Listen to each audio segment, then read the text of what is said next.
Welcome to Hard Talk. I'm Stephen Sacker. Rodrigo Duterte has been president of the Philippines for 2 years.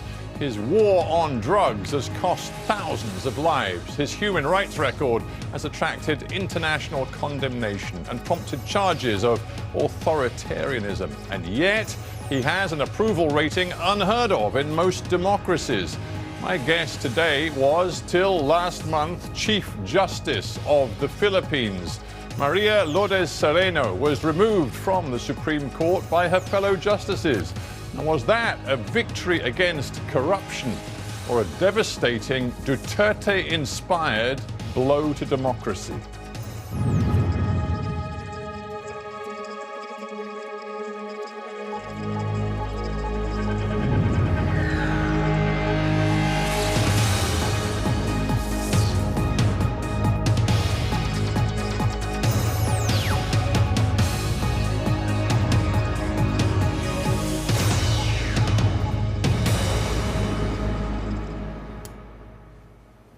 Maria Lourdes Sereno in Manila. Welcome to Hard Talk. Hello. Hi, Stephen. I'm glad to be with you. Well, it's a pleasure to have you on the program. I am mindful that just a month or so ago, you were the Chief Justice of the Philippines Supreme Court. Now you are removed from the court, and you are perhaps the most polarizing individual in your country today. Are you relishing being in the political spotlight? To the contrary, Stephen, there is nothing to really be joyful about my situation. But what is happening right now with respect to my countrymen is that they are finding their voices now. And because my situation highlighted many of the structural problems in my country, especially in the area of justice, people are saying that there should be greater accountability from every public official. And that means a great deal for the fight for democracy in my country, Stephen. So that's the bright spot there. Well, interesting you put it like that. And I would say that your case has certainly brought the judicial system in the Philippines under very close scrutiny. So let's go back to basics and start at the very beginning. Do you think it is credible to talk about a truly independent judiciary in the Philippines? I think in the present context, this president came in very strongly, attacking many institutions. The attack on the judiciary was preceded by or simultaneously carried out with attacks on different institutions.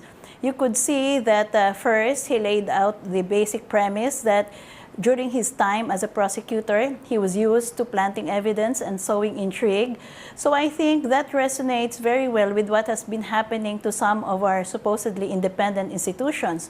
You could see this in the Energy Regulatory Commission, in the Commission on Higher Education, in the Commission on Elections, in the judiciary, and he also attacked the Commission on Human Rights and the Ombudsman.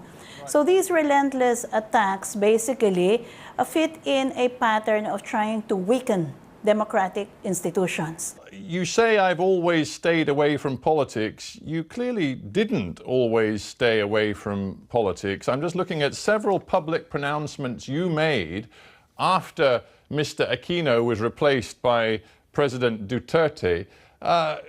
Announcements and public comments which many in the Philippines took as directly critical of President Duterte and his strategy. For example, in his war, his crackdown on drugs criminals, you went out in public with your concern about the way in which lists were being published of judges, senior police people, senior security officials who were suspected of involvement in the drugs trade. Why did you decide, as a judge, to make such public comments?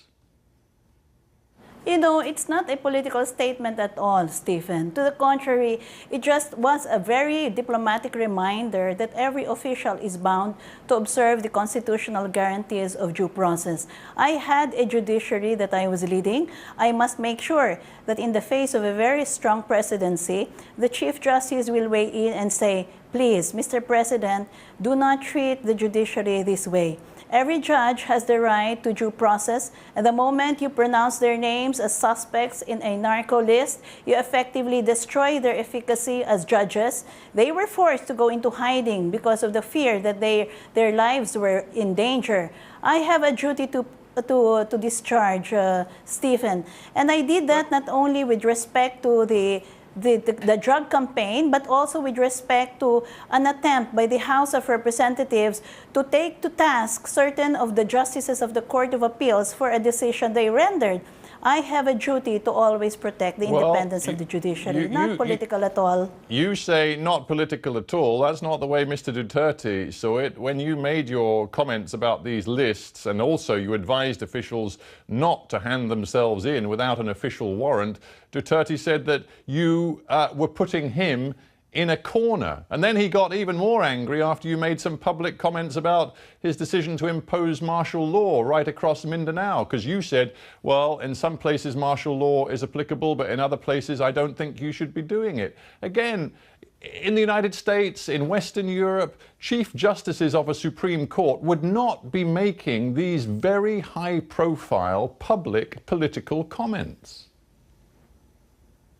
In the face of very strong pronouncements where the president himself seems to be leading us towards a system where basically he thought that he could disregard the constitutional guarantees of due process to our judges and even our citizens, I am forced to remind everyone of the Constitution. Remember, Stephen, the fight for our democracy is an ongoing one. It's not as if we have a very stable system. The democracy in my country must be guarded at all times. Well, talking of democracy, let us not forget Mr. Duterte won a thumping majority at the polls in 2016. You are an appointed judge. He had a mandate, for example, to impose a security crackdown on Mindanao. He also had a very clear mandate to conduct his tough policy on drugs. Now, just a slight correction, he did not win a majority, he won by a plurality. Now, with respect to whether an unelected judge can weigh in, of course, it is the duty of the constitutionally designated officers to weigh in when their mandate requires that they weigh in. And it's not about politics, it's about doing the right thing. And every Filipino must always be reminded that the Constitution is there precisely to protect the lives and property of the innocent, the poor, especially the helpless amongst us. Would you also agree that integrity is of the utmost importance for any very senior legal official? I mean, not least, of course, the Chief Justice of the Supreme Court. And as you, it seems, became more and more of an enemy, as perceived by Duterte, he even used that word, there was great scrutiny put upon your own personal affairs. And it seems, unfortunately, that your personal affairs couldn't stand up to that form of scrutiny and real problems were exposed. You know, the reason why I am asking, in fact, insisting several times that we proceed to a trial before the Senate Impeachment Court is to prove whether there is any truth to any of the allegations that were hurled against me.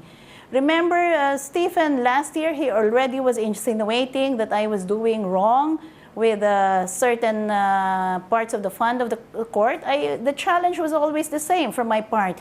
Let's go to the Senate Impeachment Court. Let's hear the evidence. As of now, I have been denied my right to due process. During the House Justice Committee hearing, I was denied a right to be represented by a lawyer. And then I was saying, if you are so convinced about your case, go ahead and bring it to the Senate where there is a full-blown trial. But that was aborted. So how can anyone continue to maintain any of the allegations against me? All of these are gossip. All of these are unfounded allegations as of now. Well, they're not all gossip, are they? And you can maybe help me clarify some of them right now, and I'm sure the people of the Philippines will be extremely interested in your answers. Is it true or is it not true that on roughly 17 years out of 20, when you were a senior academic in a senior post at the University of the Philippines, you did not file the mandatory statements on assets, liabilities, and net worth. Is it true that you didn't, or did you? Not true at all, Stephen. In fact, if you are going to read about the dissent, it basically shows, and in fact, in the motion for reconsideration, that I had a habit of filing this. Remember, Stephen, in a certain way, and the dissents will show this, these were afterthoughts. These are not grounds for impeachment. Impeachment grounds are always related to the discharge of the high public office that is being questioned. It had nothing to do at all with those. That was part of my past life, and in which I filed the mandatory requirement. Well, now, how come at one point you seem to be saying that yes, you had filed them, but you couldn't find any evidence that you'd filed them? You seem to have lost the paperwork. I mean, that seems very strange. But no, Stephen, that's not strange at all. In fact, we have several cases in the Supreme Court, and one case particularly stands out, where a sheriff for 18 years was not able to show anything in his record, and then there was a contradictory evidence where the clerk of court said, no, actually he had some of the records, and the court said, no, that the evidence was already enough for us to say that the presumption is in his favor. There was no positive evidence brought forward about his filing. Okay, well, clearly this is highly detailed, and as you say, this has never been tested in an impeachment trial in the Senate. But what I do want to just ask you before we move off the detail to broader points is this extravagant and lavish lifestyle that the government has accused you of conducting, including the purchase of a special Toyota Land Cruiser because you didn't like the official car that you were provided with because it wasn't grand enough, and your tendency to enjoy business travel and lavish hotels. Are you telling me there's no truth to any of this at all? No truth. So you don't have a Toyota Land Cruiser when you were Chief Justice? Okay, Stephen, the rules say that whatever security vehicle the president is entitled to, I am entitled to.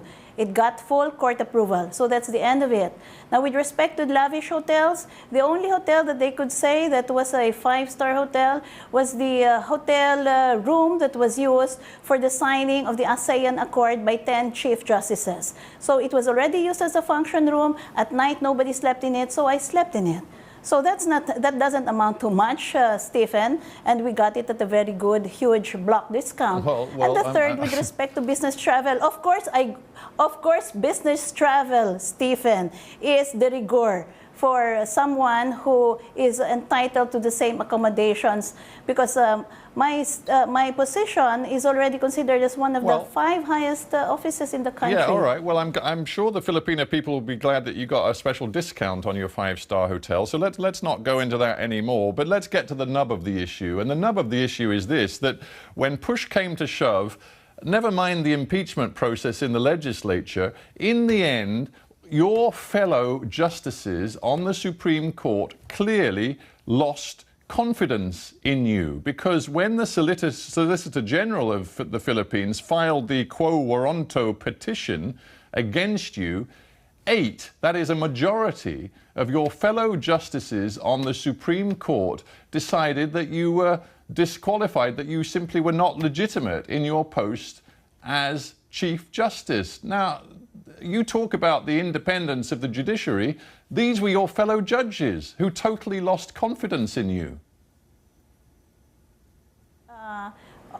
Stephen, there is only one way of removing an impeachable official. That is the impeachment court. That's the Senate. No, please, answer my question. Answer my question. Yeah. My question is this.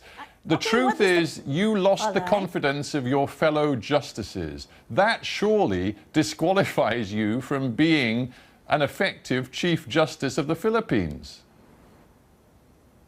Now, Stephen, if you are going to go and look at the points I said in the motion for reconsideration, 5 of those justices, among the 8, testified against me.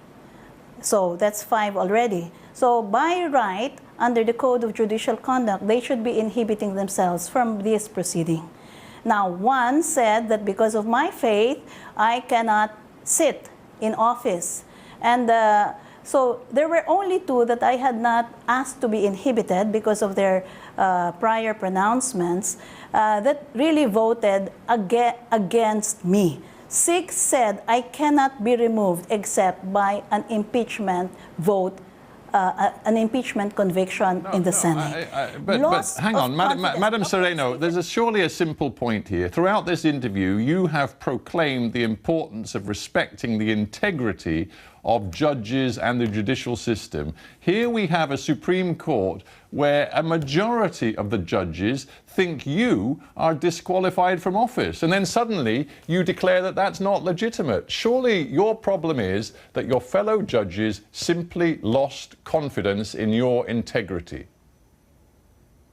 You know, that's not true at all. There is one very important scholar, Raoul Berger, who said, the reason why you require impeachable officials to go through an impeachment process is that you have to protect the justices even from among themselves in the collegial court. Time is marching on, so let's get through some quick questions here. What are you going to do if, when the Supreme Court reviews your appeal of their decision to get rid of you, what if they uphold that decision? Will you at that point accept that the decision of the court is final and you'll give up, or will you continue your struggle to keep or at least get back your old job?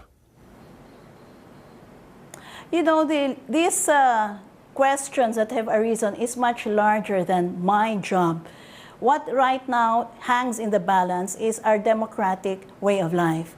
At the beginning, I was trying to give you the context of how so many institutions of our democracy have been attacked. During my fight, so many people have come to me and said, you have a voice that has spoken about the injustice in our country. Keep on speaking about that. Keep on speaking about the larger issues in our country. Stephen, this issue is not about me, about whether I am popular or not. This is about doing the right thing. There is a constitution, there have been laws that outlines when a Chief Justice can be removed. My point is that they have not been observed. So if I lose, as you say, what am I going to do? No? What am I going to do now? I think the fight for our country's constitutional way of life is much more important than just one position. If I may, this fight is much larger. I speak. If I may say so, you're sounding very much like a politician and a die-hard opponent of Rodrigo Duterte than you're sounding like a Chief Justice of the Supreme Court. I mean, opposition politicians have jumped on your case. I'll just quote a couple of them. Risa Hontiveros, she called it a direct stab at the heart of our Constitution. Another opposition spokesman, Gio Tingson, said, we're now a heartbeat away from the death of our democracy. Aaron Pedrosa called it a fascist raid on the judiciary. Do you align yourself with all of these comments? In other words, are you now looking to become a leader of the opposition yourself? That's a very difficult question that must be answered only when a correct process has been sufficiently followed. And by this, I see the root of our problems as an inability to empower really the little people. Those who, in their daily struggle, find themselves at the end of the rope. Usually, their relatives get killed for being suspected of having committed a crime. They have no one to run to. And I have been finding that more and more of them are coming to me. So what does this mean for our country? This means that there are so many things, so many problems of justice that have to be articulated. Now, the characterization of my role is something that other people have generously helped themselves do. I am not about to characterize myself as a politician, as an opposition figure. What I understand is that right now, my present role is that there is a voice that must be heard.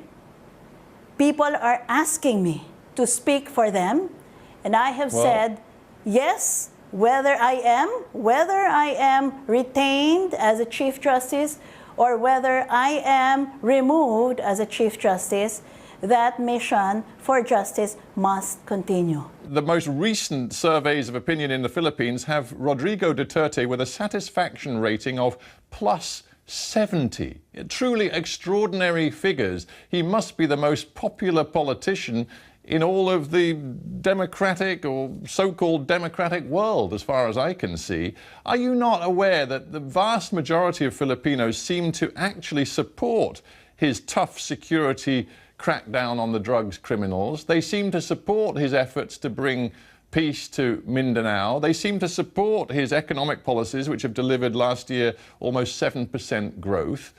This is a man who is, in political terms, extraordinarily effective.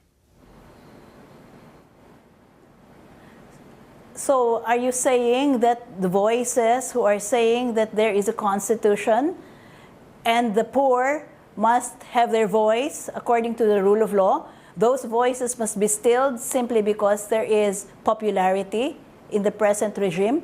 I think it is a duty on everyone who has the privilege to speak, for the voiceless to so speak. And I take that as a possible role. Now, whether you say that I am sounding like a politician or not, well, I don't put too much weight on that point. But what I know is that there is work that must be done to help our people. Yeah, I don't, for 1 second, mean to belittle the very serious questions there are about President Duterte's adherence to human rights law and to the basic norms of behavior. I think that's a very important debate, but I would just say to you that Duterte has been welcomed to the American White House. The Philippines is still regarded as a partner by the European Union, who offer the Philippines economic assistance. You look at the international reputation of the Philippines today, and yes, there are grave concerns about human rights, but still, most countries appear to believe that the Philippines is heading in the right direction. Are you saying that the international community should somehow be isolating Duterte and treating him as a pariah? No, I'm not saying that at all, Stephen. What I say is that the Filipino people must begin to reclaim some territory in the area of constitutional rights. There must be more room for dissenting voices. And I think, Stephen, the analysis that have been presented about the high level of popularity, I really don't know, because some of our problems seem to be getting in the way of really reaching a consensus in the country. For example, the economic effects of the recent tax reform program, the incursions of China, these are raising alarm bells separately from the number of killings that are happening in my country. So it is possible that there is a confluence of factors that will require more Filipinos to rethink their position. Your critics say that you're a very calculated political operator, and that if you cannot get back to the Chief Justice's office, you will run for the Senate, and ultimately your ambition is to run for the presidency. Is that true? No. If that's the question, no. I am not someone who plots and plans all these things. I have never been really someone who has sought a political office, even in the campus. So no, it is far from me to be calculating along that line. We will end there, but I thank you very much for joining me on Hard Talk. Maria Lourdes Sereno, thank you very much. Okay, Stephen, welcome.